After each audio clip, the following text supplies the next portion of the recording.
today's Rolando, we're going to talk about one controversial subject. It's a subject called Ebonics, or Black English, as it's traditionally called. Like I say, I'm going to jump in my coupe. That means I'm going to jump in my Lexus two-door car. You know what I'm saying? Like I say, I'm going to jump in my whip. It could be any kind of car. Right. If I say, yo, my truck over there, that could be the Range Rover, Yukon, anything. That's just the way we say it, you know? We go around. You can say somebody have a lot of jewelry on, they iced down, or he flooded, or they got truck on, or he laced. Truck jewelry, baby. I just told you 5 different ways to say a person got jewelry on. You over there flossing, I mean, you looking good. But I can say homeboy flossing, and flossing mean he fronting, like he want to fight or something. Like I mean, I don't like him, he be flossing too much. By the time you get down to slang and put it in books, we're going to be on some new slang. Well, that's so true. Can you believe it? And that is the truth. I guess I'm icing down today because I got on some earrings. I thought it might have been just because I got caught in the snow. Well, I'm going to admit, I don't have a clue what most of the words mean, and I'm black. And I guess mostly because of what the kid just said there, because the language keeps changing all the time. So today, let's take some time to understand what Ebonics means. And we're going to talk with some people who believe that Ebonics is not slang, but an authentic language. It is definitely a language. It is systemic, it is regular, it has morphology, phonology, it has syntax, sentence arrangement, it has semantics, it gives meanings to words. And we're going to talk to some people who say that it's the most ridiculous concept that they've ever heard. If you took care of these conditions and made the schools better, then in 50 years we'd look back at all the clips and the newspaper clippings about Ebonics and we wonder why in the world we even talked about it. Well, the Oakland, California School Board fired up this heated debate when they proposed teaching black students in, and I'm going to quote, their primary language, end quote. And they were referring to Ebonics, which is a combination of ebony and phonics. Well, they have since reworded their proposal, taking out references to Ebonics as the language of many African-American students, but the debate is still raging on. It is absolutely a language. I think it's just another ethnic con game. I mean, you know, it's just another example of how people have turned these exotic quirks into commodities that they get money from the government for, or they get positions on campuses to teach, etc. But I think it's fundamentally quackery. Its reality is that the school system is failing our children, and Ebonics is a proven success scientifically. So what you feel and what you think it is, no matter how insulting you are to yourself and the Ebonics movement, is irrelevant. The fact of the matter is Ebonics works to teach our children the mastery of standard English and should be used. But I would submit this, that if it is, so what? It has nothing to do with what the real problem is in the real world as we know it, because how do we get people to earn their livings and make their ways in the world through communicating with people in positions of power? 80% of our people, according to linguists, speak Ebonics only. 19% of them speak Ebonics and Standard English, and only 1% of us speak Standard English only. Why not try it? Why the hysteria? I don't think Black English is a language. I think it's just a body of slang terms that mutate, and I think it's a waste of time in academic situations. Black street slang is a superficial vocabulary and phraseology that's in one year and out the next. When I was growing up, we said, hey man, what's happening? I'm cool. Where you going? I'm going to my crib.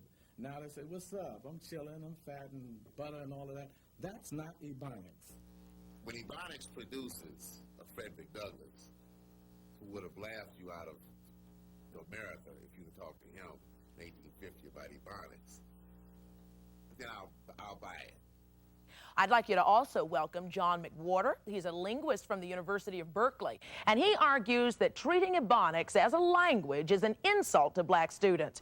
John says Ebonics is not a language, but a dialect, and he argues that calling Ebonics a language is an insult to black students. Why, John? Well, it's very simple. Black English is a wonderful thing, but it's not different enough from Standard English to have anything to do with why African American children are falling behind in school. And to pretend that it does, and to help them make the tiny little half-inch jump from Black English to Standard English, is to condescend to them. If we don't want to do that for kids in Brooklyn or Appalachia, then we don't want to do it for African American children. That's how I feel. It's things like in Africa they may not have the diphthong or the TH, and it says, I'm going with my mother to the store. I'm going with my mother to the store. Now, you say, John, that that's only going to stunt a child's growth, that they don't say with and pronounce words correctly. Well, no. It's not going to stunt the children's growth. I think it's great for people to say with in their home context and to learn in school that you say with in other contexts. But as quiet as it's kept, black kids have known how to do that for a long time. That's not the issue in the schools.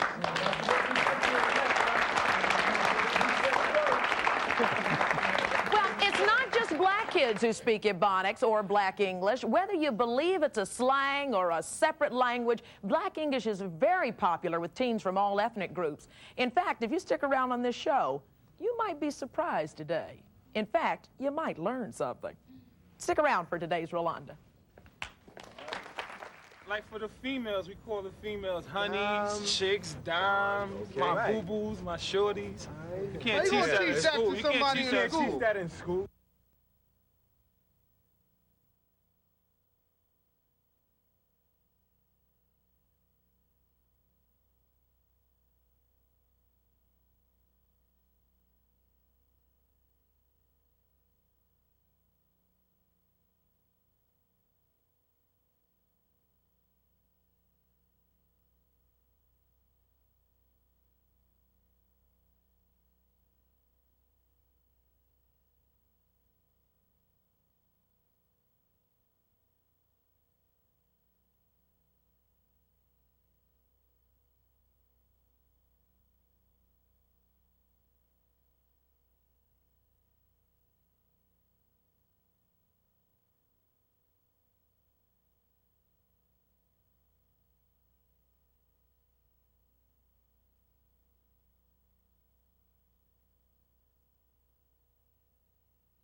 Remember they told us something was wrong with our hair, something's wrong with our complexion, something's wrong with our noses, something's wrong with our lips. Now something's wrong with the way we speak. Anything that is African about us has been rejected in this society. And we tried to do everything. You said something's wrong with our hair, we straightened it. You said we were too dark, so we lightened our skin up. You said our nose was too broad, so some people have money to file them down. And, but that stuff has got to stop. Welcome back, everybody. If you're just joining us, our topic today, Ebonics, or Black English. It's a topic that many of us have been debating about in our schools and our homes. We've been reading many news articles about it, and we're trying to understand what Ebonics is all about. On today's show, you're going to meet some people who are black, who are Hispanic, who are Korean, and we've even got some Jewish kids, and all of them speak Ebonics. I've seen a whole nation, I'll just say that, of kids, different cultures, trying to talk the street slang. Chinese kids, Spanish kids, Caucasian kids, whatever you call it. They want to walk around with the radios, yo, what's up, man? All it is they trying to talk, be like us, dress like us, and they just bring in a brand new issue. If a white person was grew up here, went to school with me, that's all good.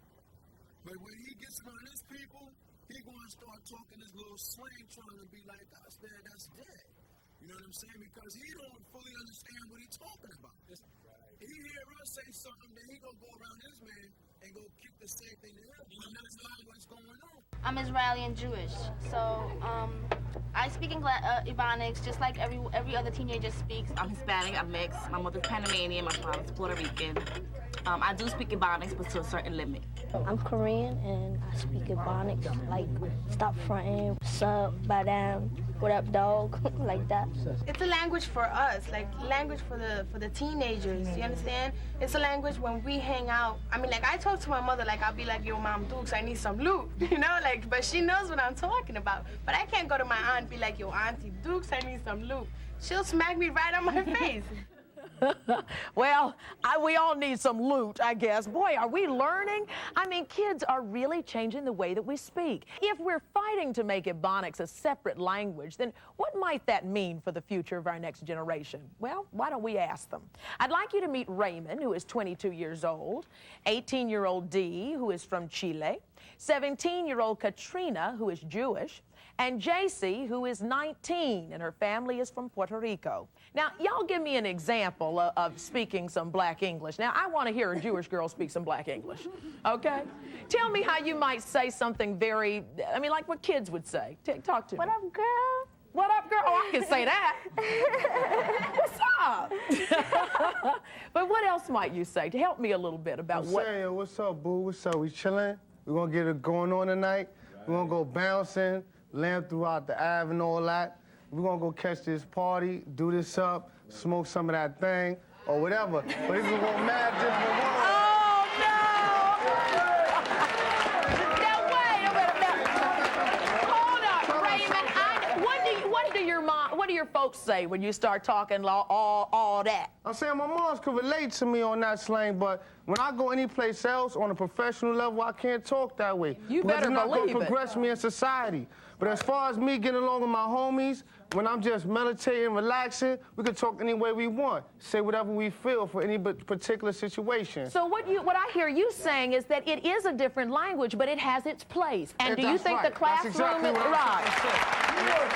I'm saying that lingo is only for the streets and that's it. We can't progress in society with slang. Slang is for you to get around the hood and all that. There's about, what, 20, 25 ghettos in the whole United States, and that's where slang belongs. But in the whole other world that we surrounded in, you got to be able to progress and talk regular. You know what I'm saying?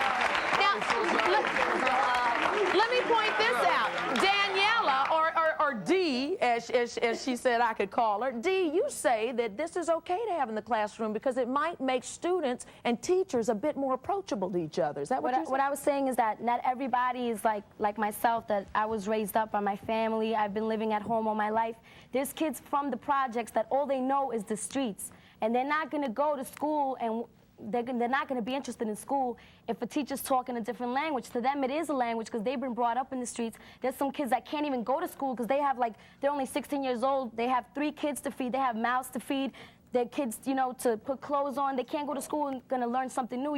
They have to, go into it. But Dee, you speak Ebonics, and look how beautifully you just communicated with me. Can't we accept that that's the way there's a time and place when to use it, and I'm saying by you teaching that in school, you're telling the students that it's all right to speak that. I'm not saying that I want kids. I'm not saying that I want it taught in schools. I'm saying that teachers should know how to speak Ebonics in order to communicate with the kids that are from the projects and aren't as fortunate to know proper English as myself. They're not going to go into school. They need a teacher to communicate and speak their language. Here's a mother who stood up in the audience, and I want to know what you have to say about this. Hi, I have 4 daughters down to the age of 8, and I'm dealing with this very much so in my home. But I agree with the young man exactly. We control our kids right now, and I think we cannot control them too much. I mean, we control the way they dress. We try to control the way they speak. We try to control where they go to school. I think we need to let them have some freedom. If this is how they want to talk, let them talk. There's But many more things to deal with is drugs. But do you think this ought to be incorporated in a school curriculum? Should teachers be required or have to learn this? Honestly, let me tell you something. When I was growing up, we was using words like zooty bang, you know, drinking at OE and all of this. And I mean, you know, I went to college. I got 2 years of college, and you know, and it didn't bother me any. And I think teachers should teach the way that they've been teaching. It's up to your child to want to learn and to learn. It has nothing to do with the way that they speak. Come on.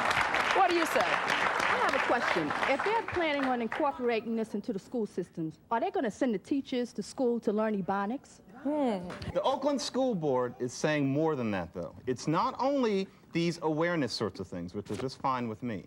Also, if you read the resolution and if you look at the sorts of things that have actually been tried in the past, what they're also talking about is workbooks with exercises such as IB walk-in. Now, Timmy, you translate that into standard English. And textbooks in the language as opposed to in standard English. And the question is, do the language reading books in Black English? We spoke pig Latin. And they ite-ray. We couldn't speak. But that's what we were talking about. It was a code. It was a code. We couldn't speak it in our household, but we could speak it outside. Right. And I feel these children have to have their own secret language so they can't upset their mother and father. And matter of fact, they might be cursing us out. Well, many are asking, is the Oakland School Board proposal an innovative concept that maybe many places need to consider? Or is it just simply an insane idea? We're going to meet a teacher who says the Oakland School Board's decision was a ploy only to get more money. We'll talk about that right after this. I assume that the school board is really trying to get federal funds in order to compete with the bilingual students that get extra money, because the whole concept that those people that speak in proper English should be established is kind of stupid.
We are not talking about teaching Ebonics in LAUSD, period.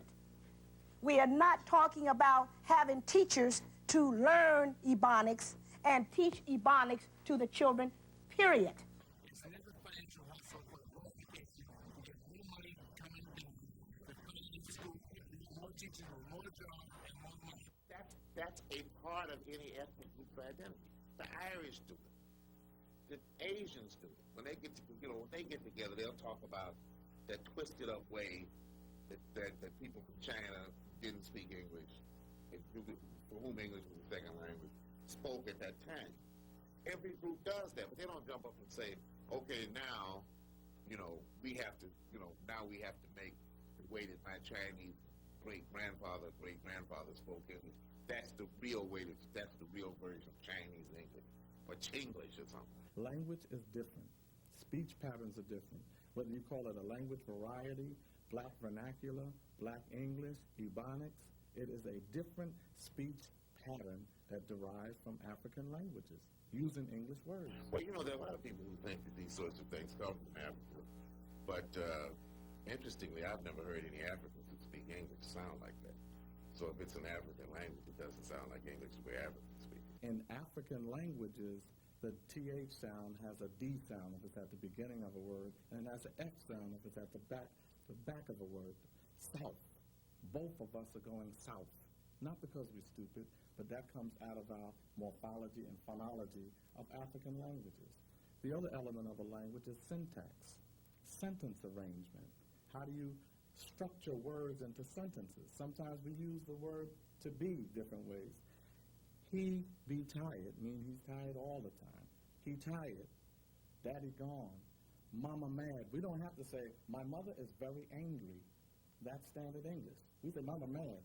And everybody's clear about what that means. To be saying that some kind of way we have to submit to this idea that our natural state is outside of the norm, or that we can't master something, or that we can't be taught something. I think it's just fallacious. It's just, it's an intellectual cool business. I think it's an insult. It is lack of research. It's lack of intelligence to say that your native tongue is an inadequacy. That's self-rejection. That's internalized oppression. We're not talking about an inadequacy. We're talking about embracing your heritage and using your native tongue as a bridge to teach your children. What's inadequate is when you put children in special ed. What's inadequate is when you label children educationally, mentally retarded. What's inadequate is when you label children LD, learning disability, when you label children at risk, because you don't want to inculcate their culture and their linguistic retention of African rules and systems to teach them standard English. Instead, you want to denigrate.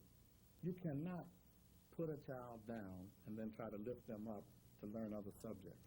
It doesn't work like that. Ebonics, that's our topic today in Rolanda.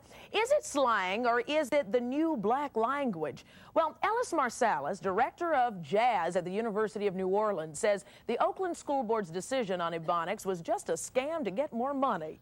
Really? Well, from what I had read, apparently there was a dollar figure attached to it, and it got lost. The person who was just on the screen, it said Oakland. And evidently there's some divisiveness even among the people there. The problem that I have with the whole concept of it even being a language is that you must have some form of a history in order to do it. It must come out of a culture, because all languages come out of a culture. And there's a constancy which comes from writing it. And if it isn't a written language, the oral tradition is always alive and well in this country, because there are a lot of different ethnic groups, and each ethnic group has some variance in terms of the oral tradition pertaining to that ethnic group. Why do you think it was something like a scam to get money? Well, I think as near as I can remember, there was a dollar figure attached in order to get it into the schools. And that's where you think the problem is. It doesn't seem like an effort to you to help the kids, but more to help the budget. Back in November, before this became a big issue, one of the Oakland representatives actually said out loud, the Latinos got theirs and now we want ours. I don't think they dare say that now, but they said it in November in the paper with a bold subhead. I remember it well. And Mr. Marsalis, let me ask you, your sons, Winton and Bradford, do they speak Ebonics at home? Well, they haven't been at home for almost 20 years. Was that because they spoke Ebonics? No, you know, that term was rather new to me. I had heard someone a few years ago speak about the concept of black English. And when we consider putting anything into the school system, there's a formula for getting anything in that system. And the first thing, we must at least be able to write it. Because the oral tradition has different kinds of idiomatic expressions, which is a fancy way of saying slang. And I'm not sure what Ebonics is a fancy way of saying. Right. Well, the Reverend Herbert Daughtry, who is pastor of the House of the Lord's Churches, is fighting to have Ebonics recognized in the New York school system. How should Ebonics, you think, be incorporated in the way that New York City teachers teach? I think we ought to say, first of all, Ebonics, the term was coined in 1973 when some black scholars with impeccable scholastic credentials were looking for a way to define the speech pattern that emanated from people of African ancestry across the country.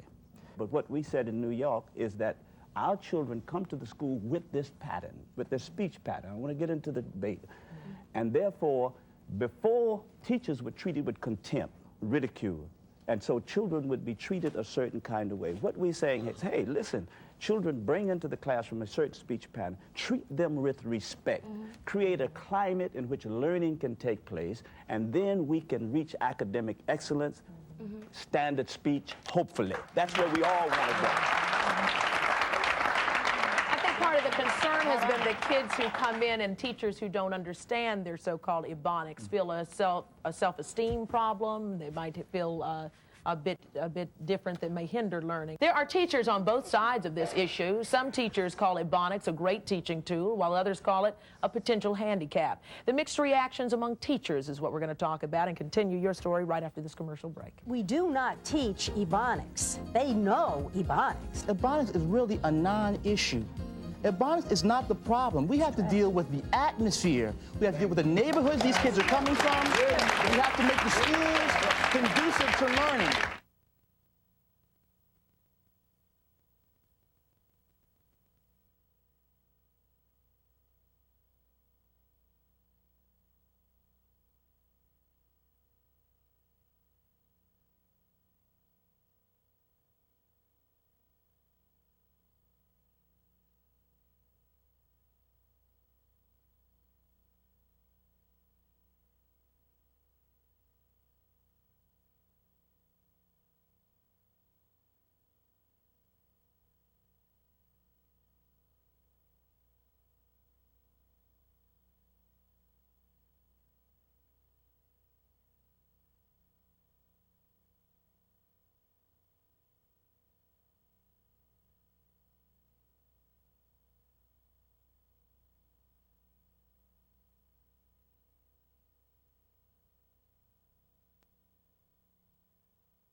It's not the kids, B. I'm telling you, it's more than just the more kids, than the B. kids. It's a good household, it's parenting, it's schooling. The schools ain't nothing like they used to be. See, nowadays, the way I see it, I think the teachers is in it just for a paycheck nowadays. They don't take the time to sit down and teach our kids like they're supposed to be taught. Any teacher who takes a job in a lower class community anywhere in America should have an evangelical intention, which is to give these people tools to move up. Well, a lot of people agree with that.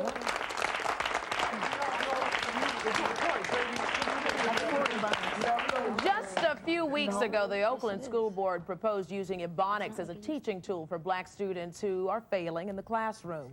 It's amazing when you point out that more than half of the black students in Oakland drop out before even finishing high school. So that is perhaps why this school board was taking such drastic measures to consider educating kids who were having trouble.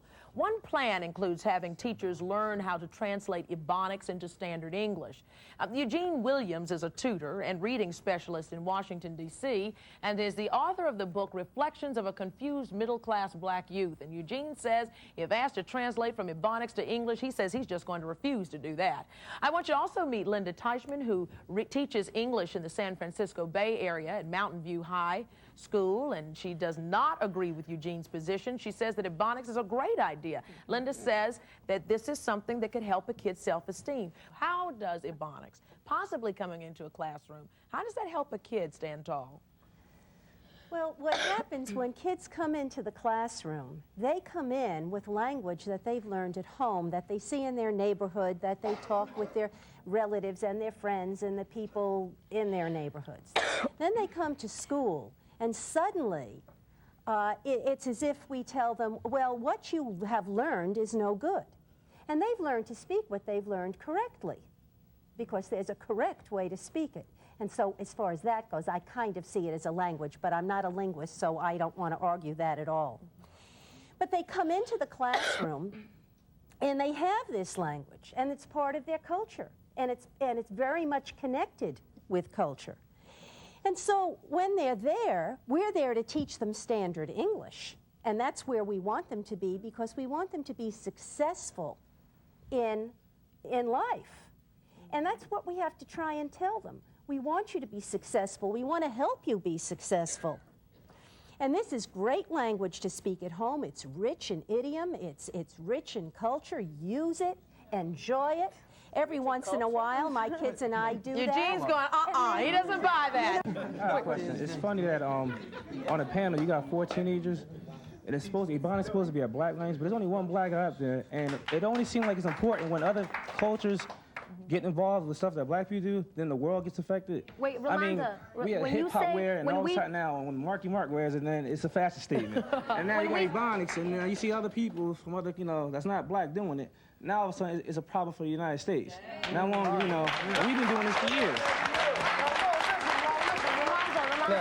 Back when you was going to school, do you think if you was taught Ebonics back then, and that's was all you learned, and the teachers related to that aspect, do you think, one, would you be able to progress in society now if you was taught that back then? And two, would you be able to respect the teachers if you would talk to them in Ebonics? I mean, how am I going to respect a teacher if I talk to them like, yo, what's up, yo? Give me what I got to do tonight while I go chill in the crib.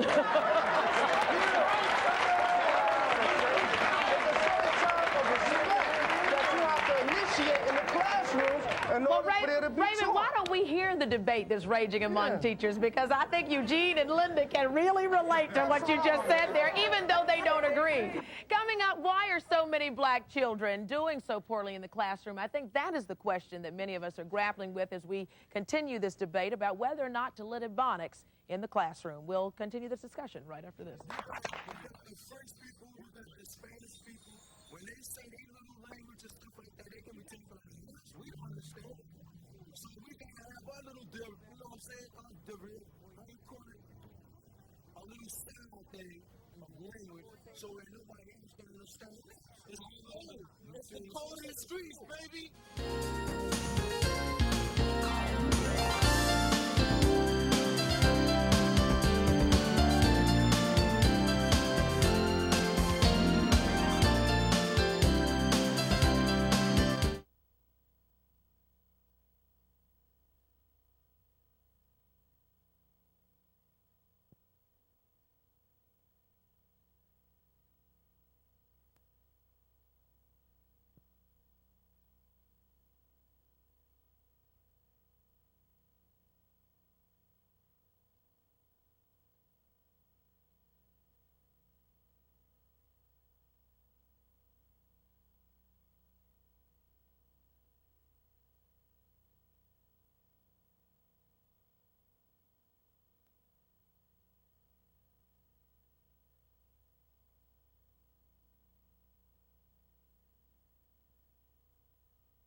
Now, if you're going to be in the New York area and would like free tickets to Rolanda, well, please call us at 212-650-2060.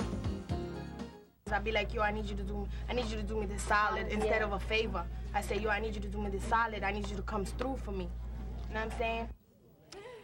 Okay, yes, this sounds a little different. It sounds awfully familiar, but what you just heard there was just a sample of Ebonics or Black English, what we're talking about that's causing a debate across this nation, especially because you may see it possibly one day in a classroom. Well, Linda and Eugene are two educators who come from different sides of the fence on this whole issue. Eugene, you say this is the craziest thing you've ever heard about. I think what it is you know, it's less, I think the reason that a lot of our black students are not doing well in school, it's not so much culture as it is conditions. Okay, we have kids going to schools with substandard equipment. They don't have the right books. They have teachers who aren't as well trained. You should see some of the teachers. It was 1 degree. It was like 1 degree with the wind chill today, and you could see kids outside waiting in the cold because they can't go in because they got to get searched to go into schools.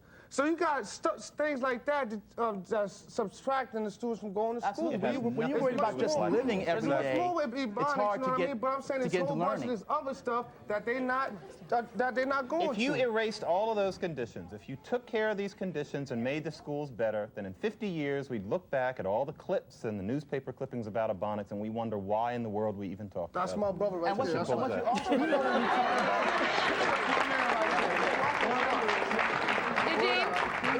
if you look at the clips, our kids know the difference. If you look at the clips of the young men who were explaining the terms of Ebonics, when they were explaining it, they were using standard English. They already know standard English. There's a time and place for everything. When you get a nice job, you don't talk to a boss. When you want to get a nice paycheck, you make sure you talk proper English. So instead of wasting our money on teachers, first of all, the teachers should take out individual time with every single kid. And they could understand to communicate with each other without teaching them Ebonics. If educators knew what to do, why haven't they done it? The reality is if they don't know what to do, then at least have the grace to listen to new ideas. The reality, sir, the governor has just offered. Please, one at a time. Home. You don't interrupt anybody but me. Okay, I'm so fine. Fine. The reality is the schools are. So everybody is searching for new ways to reach our children to get them to a certain standard. It is fundamental in communication. If you want people to go at a point that you have defined, you deal with them where they are. Well, I like the point that you're saying. And Eugene, I'm going to let you make the point as well, Linda, when we come back, and I'm going to have your question or comment also. But I think that is the whole issue here. How do you reach those children who seem so unreachable? And like we pointed out, which is why Oakland has this big issue, is you've got so many kids who aren't even finishing high school. So how do we reach those kids and still deal with Ebonics as well? Hold on one second. I got to take a break. We'll be right back in a minute. We'll let you continue, Linda.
culture of clothes and styles of clothes change, style of talking change. But it always what? One blueprint, which is English, which makes us elaborate on that into slang. It all comes from English. So English is the blueprint, that's what you teach. You don't teach slang, because slang comes from English. We just change it around, that's all. Well, whatever you think of Ebonics, the debate brings attention to something that's perhaps, or I think is far more important, and that is that there are scores of black children who are not learning and who are not being able to communicate for one reason or another, and that's hurting all of us. 50% of black students in Oakland School District, for instance, as we pointed out, drop out before graduating. And if Ebonics is not the answer, then the question we need to be asking is what is? How can we reach our students? Eugene, Linda, you were trying to make a point before we went to break. Well, I was saying that we do not teach Ebonics. They know Ebonics. And all we need to do is validate who they are, respect them, take them from where they are to where they need to be successful in this community. So you say if it takes Ebonics to reach our kids, then so be it. Eugene, you disagree. But I say the best way to do that is to set an example for them and raise the bar. And also, what we're dealing with, Ebonics is really a non-issue. Ebonics is not the problem. We have to deal with the atmosphere. We have to deal with the neighborhoods these kids are coming from. We have to make the schools conducive to learning. If a child is worried about what he's going to eat or whether his mom is going to slap him upside the head when he gets home, how's he going to be able to diagram a sentence or worry about grammar? That's the least of his problems or her problems. Exactly. Well, I think we all agree that we want our students and children to be successful and speak standard English. But what I think is happening here, we have not really defined the difference between Ebonics and slang. And as the Reverend and the doctor were saying, Ebonics is a form, it's a form of English language spoken by African American people. Ebonics is the verb to be, and it's well, let me read this to you. Black English is classified as a social dialect by the American Speech, Language, and Hearing Association. Its earmarks include unconjugated use of the verb to be, as in, he be sad. And there are instances where there have been experiments where this has worked. That is to say, John Rickford out at the University of Stanford had done some research on it. They've done it overseas. In other words, taking children where they are. This lady had a very interesting story. That has happened. It has been done. So we're not dealing with what has not been working. I'm a teacher's aide, and the way I relate to my children is I come in with that kind of a gangster attitude, and they seem to listen to me more as opposed to the teacher who's standing there using standard English. They're paying no mind. But I come in there, what's up, y'all? Check it. We're going to do it like this, and they listen up. That's not the real world. That is the real world. That is the real world. No, excuse me. The first step into teaching a child, you have to relate to them, be able to communicate to them, and get them to listen to you. Exactly. So in other words, water seeks its own level, so you have to come to that level in order to get them to understand you. I'll let you respond right after this. We'll be right back in a minute. Thank you. That's an interesting point, though. Interesting point. We'll be right back. Teachers need to learn how to communicate to kids. And the only way of doing that is learning Ebonics. I'm telling you right now, because kids ain't not going to sit there and sit through a whole bunch of that teachers is talking to them like, yo, proper this, proper that. They're going to be like, what? They're going to leave and go sell their drugs. They need a reason to go into school.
Ain't gonna work. You teach Ebonics?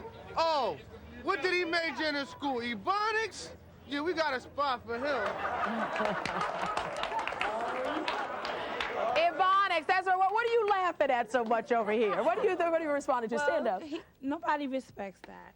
No one respects Ebonics. I work with a lot of record labels and things like that, and we talk hip-hop language, whatever you want to call it, but when you write a proposal and you're asking for funding, you have to speak English. Right.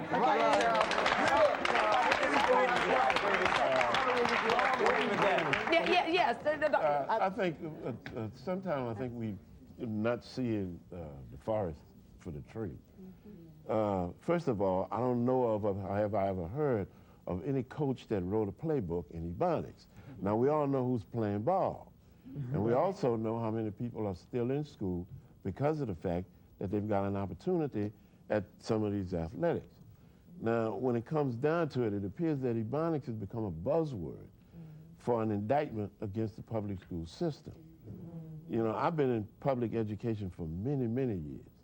And there are some things about the system that need to be changed. But I'm sure that in a lot of cases, that's one of those, that's enough for as many shows as you can come up with. What do you say? Well, I do agree with the most people here that, you know, I don't think that the average kid is going to succeed in the real world speaking Ebonics. And I have a question for the English teacher over there. If a student writes in his essay, "I'd be walking to the store," are you going to mark it, correct? That's the right way to do it? Correct that. Of course you correct it, because formally written speech needs to be written in standard English. Eugene? But you're saying you're accepting that. Do you accept that in your classroom? Sorry, I correct them. So what he says is he says that if you're talking about incorporating Ebonics in your classroom, and in one of these papers you get, a child uses Ebonics, you've already said it's okay in your classroom. I never said I would incorporate it in my classroom. I said I would validate what the kids came to school with. I would recognize it. I would respect it. I never said we would use it as language. What do you say, in the Eugene? classroom. I said simply, there was a person in the audience that talked about how she has a certain way that she communicates with her young people, and then when the kids go to school, they have a problem respecting the teacher because that's not the way they're used to being related to. Well, my thing is, that's once again to prove that it's on the parents. As a parent, you say, look, we talk a certain way at home, but when you're in school, that teacher is in charge of your learning. You listen. If you don't, you're in trouble. That's the bottom line. And another thing that we have to really remember is, the kids, okay, they look to us. They look to us.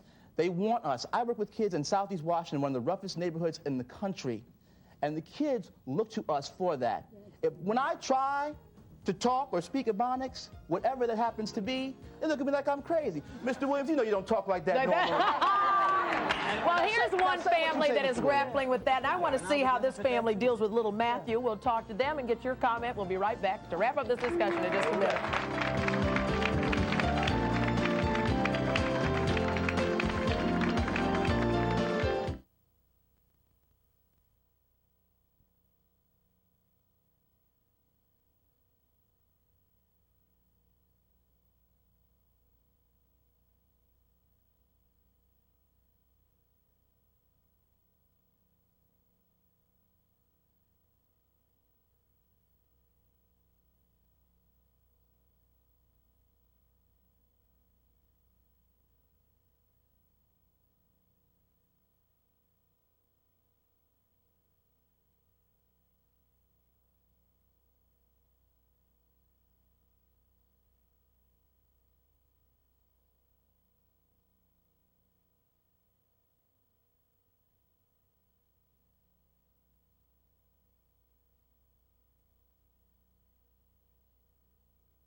think by making Ebonics, you're giving it to the excuse, rather than just letting these kids go to school and learn. Like they should. You know what I mean? I heard that the school system is about what it's about, but see, school teaches you how to become a better individual.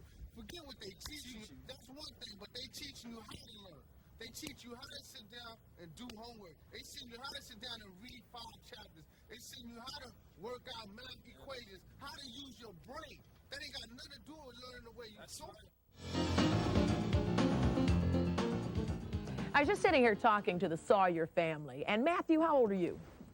8 years old. And how do you guys deal with this in the house? I mean, does Matthew come in talking about he's going to go chill and do his homework? Or? No, Mom says, absolutely not. No, he can speak to his friends that way, but that language is not appropriate to his mother and father, or his teacher, or any adult. Okay? Because when Matthew goes to fill out his college application, there's not going to be any Ebonics section. When Matthew goes to fill out a job application, there's not going to be a section for Ebonics on Section C. So I want him to be prepared to deal with the larger society, not only his own culture and black people and his friends. I want him to be able to deal in the society at large, no matter where he goes or what he tries to attempt to do. So what do you think about that? I agree. You do agree. Mom and Dad say that's the way it is around here. That's the way it was in my house too, Matthew. And look at me now, I'm a talk show host, right? Hey. It works that way. But I do feel that teachers do need to understand the language the child is speaking or how they express themselves, but putting it in the formal curriculum is another issue. Right. Because to me, it's separatist, it's not inclusionary, not to me. Well, listen, you know something, the chancellor of New York City Schools says this: the emphasis in the classroom should be on teaching students to master proper English usage, because that mastery is going to be required of them when they go on job interviews, attend college classes, or do anything else required of adults in our society. Yes, sir. Those are what we call straw man arguments. In other words, everybody agree with that. No, I'm sorry. What I mean is that we don't have a difference of opinion on that. We know what children need to have when they reach the outside world. We know, I mean, so to argue, Everybody in other words, thinks that. It's not part of a curriculum. It's not going to be. It's only accepted. I was listening to 98.7 one day, and there was a teacher there, and she was part of that school, and she was like, it's not a curriculum, it's just to lure the little kids in so that they could be molded into learning standard English. That's all it is. See, now, with all of them up there, they're not ghetto. You know, I mean, there are really people that are really ghetto, who their mothers having babies. I mean, there's children having... Come on, come here. Come here, I can hear you. Keeping it real. I was brought up in the projects. My profile is all real, sweetheart. Ebonics is not